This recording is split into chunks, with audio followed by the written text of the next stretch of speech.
আমি সকলোৱে টোপনিত কম বেছি পৰিমাণে সপোন দেখোঁ, কিন্তু আমি নাজানো যে সপোনবোৰ আমাৰ জীৱনত কিমান প্ৰভাৱ পেলাব পাৰে। যেতিয়া আপুনি সপোনত ইলিচ মাছ দেখা পায় তেতিয়া কি হয়? সপোনত ইলিচ মাছ দেখাটো অতি সৌভাগ্যজনক বুলি গণ্য কৰা হয়। যদি কোনোবাই সপোনত ইলিচ মাছ দেখে তেন্তে ঘনিষ্ঠ বন্ধু বা আত্মীয়ৰ পৰা টকা পোৱাৰ সংকেত আছে। যদি আপুনি সপোনত এটা শল মাছ দেখা পায় তেতিয়া কি হয়?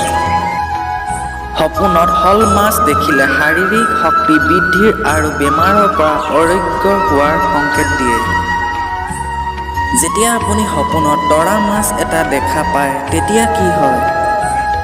সপোনত তৰা মাছ দেখাটোৱে কাৰোবাৰ সৈতে এটা সৰল সুসম্পৰ্কৰ সংকেত দিয়ে। যদি আপুনি সপোনত শিঙৰা মাছ দেখা পায় তেতিয়া কি হয়?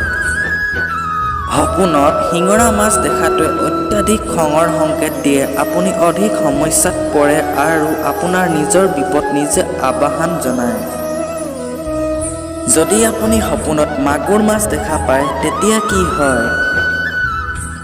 সপোনত মাগুৰ মাছ দেখিলে সহজে এটা উদ্দেশ্যৰ সফলতাৰ সংকেত পাব পাৰে। যদি আপুনি সপোনত মাছ কটা দেখা পায় তেতিয়া কি হয়?